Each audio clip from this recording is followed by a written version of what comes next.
안녕하세요. 오늘 여러분과 함께 깊이 파고들 주제는요. 최근 도널드 트럼프 미국 대통령이 발표한 새로운 미사일 방어 구상 골든돔입니다.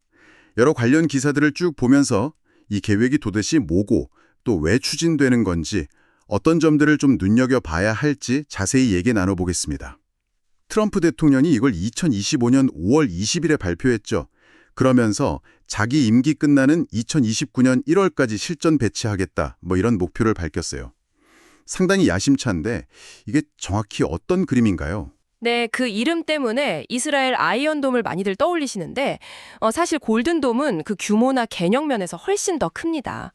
그냥 지상, 해상 이게 아니고요. 우주 공간까지 다 포함하는 그런 다층 방어망을 만들겠다는 거죠. 핵심은 그 적외도 위성망을 쫙 깔아서요.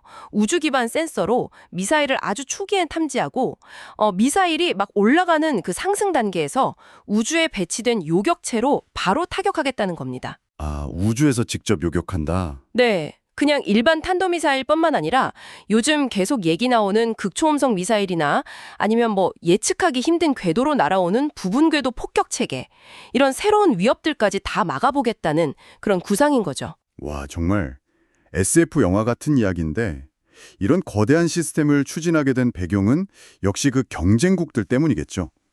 기사들을 보면 중국, 러시아, 북한 이런 나라들의 미사일 능력이 계속 강해지는 게 가장 큰 이유로 꼽히더라고요. 맞습니다. 미국 국방정보국, 그러니까 DIA 보고서를 보면요. 중국 같은 경우는 2035년까지 ICBM을 700기 이상, 러시아도 한 400기 이상 가질 걸로 보고 있거든요. 북한도 핵탄도 실은 ICBM을 최대 50기까지 가질 수 있다. 이런 분석도 나오고요. 근데 이런 위험이 점점 커지고 있다 뭔가 새로운 대응책이 필요하다는 거죠. 트럼프 대통령 본인도 예전에 레이건 대통령의 스타워즈 구상 이거 내가 완성하겠다 이런 말도 했었고요. 네, 특히 그 극초음속 무기 같은 경우는 기존 지상 레이더로는 탐지가 어렵거나 좀 늦을 수 있다는 거잖아요. 네, 그렇죠. 너무 빠르니까요. 그래서 이제 우주에서 발사 초기에 그 상승 단계에서 나오는 강한 열 신호를 바로 포착해서 대응해야 한다는 필요성이 커진 겁니다. 골든돔은 바로 그 지점을 노리는 거예요. 미사일이 가장 느리고 어떻게 보면 가장 취약한 그 순간에 요격하는 게 제일 효과적이라는 판단인 거죠. 기술적으로는 정말 대단한 발상인데 문제는 역시 돈이겠죠. 트럼프 대통령은 1,750억 달러, 우리 돈으로 한 244조 원 정도를 얘기했는데 이게 다가 아닐 수도 있다고요? 네, 그 액수 자체도 엄청나지만 미 의회 예산을 따로 분석하는 기관이 있습니다. CBO라고 의회 예산처인데요. 여기서 추산한 걸 보면 훨씬 더 커요. 우주 기반 시스템 구축하고 운영하는 데만 앞으로 20년 동안 최대 5,420억 달러, 우리 돈으로 약 751조 원이 들 수 있다. 이렇게 보고 있습니다. 751조 원이요? 와. 네. 그러니까 당장 시작하는 데 필요한 초기 예산 25억 달러, 이것조차도 아직 의회 승인을 받아야 해서 불확실한 상황이고요. 이 천문학적인 비용을 과연 어떻게 감당할 거냐, 이게 현실적으로 가장 큰 문제라고 할 수 있습니다. 이런 어마어마한 계획에 대해서 다른 나라들은 좀 어떻게 보고 있나요? 특히 이제 경쟁 관계에 있는 나라들 반응이 궁금한데요. 근데 또 최근에는 미국의 주권 문제 아니냐 이러면서도 그래도 전략적 안정에 대해서는 대화를 좀 해야 하지 않겠냐? 이런 식으로 약간 신중한 태도를 보이는 것 같아요. 아, 약간 태도가 변했군요. 네, 좀 그렇죠. 반면에 미국의 오랜 동맹인 캐나다는 북미 항공우주방위사령부, 노라드라고 하죠. 북미 대륙 방어를 같이 하는 곳인데 이 노라드를 통해서 참여할 의사가 있다. 이런 보도도 나오고 있습니다. 그렇군요. 하지만 이 계획 자체에 대한 논란도 상당히 많다고 들었습니다. 우선 이게 정말 현실적으로 가능한 기술이냐, 특히 2029년까지 이게 되겠냐, 이런 의문들이 많다고요. 네, 그 부분이 사실 가장 핵심적인 비판 지점 중 하나입니다. 우주 공간에서 엄청나게 빠른 속도로 날아가는 미사일을 정확하게 찾아내서 맞춘다는 게 기술적으로 정말 어려운 일이거든요.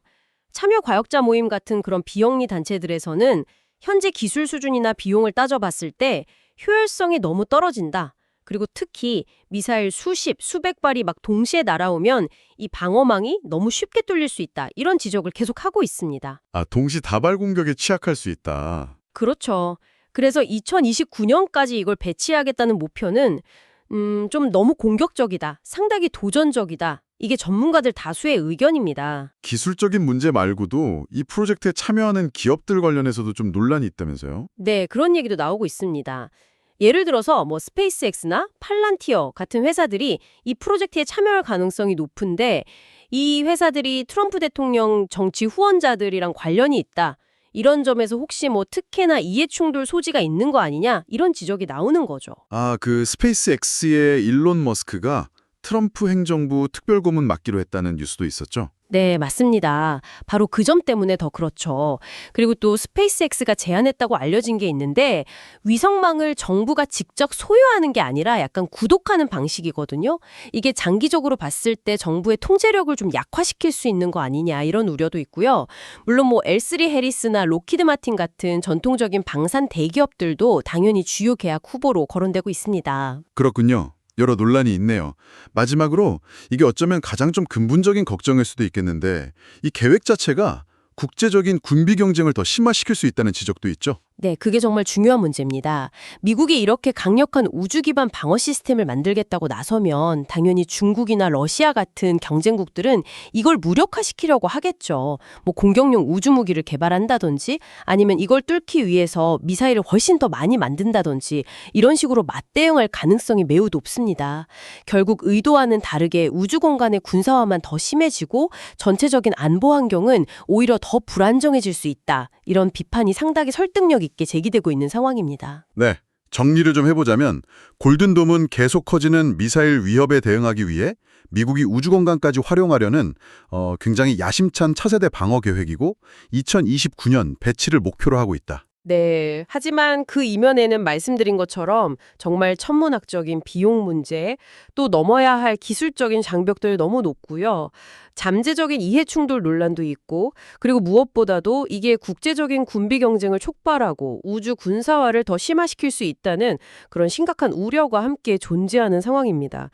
이 계획이 정말 실현될 수 있을지, 또 어떤 영향을 미칠지는 앞으로 세계 안보 지형에 큰 변수가 될 게 틀림없어 보입니다. 네, 오늘 골든돔 계획에 대해서 여러 각도에서 깊이 있게 이야기 나눠봤습니다. 이 거대한 구상이 과연 현실이 될지, 그리고 우리 안보 환경에는 또 어떤 변화를 가져오게 될지 앞으로 계속해서 주목해봐야 할 것 같습니다.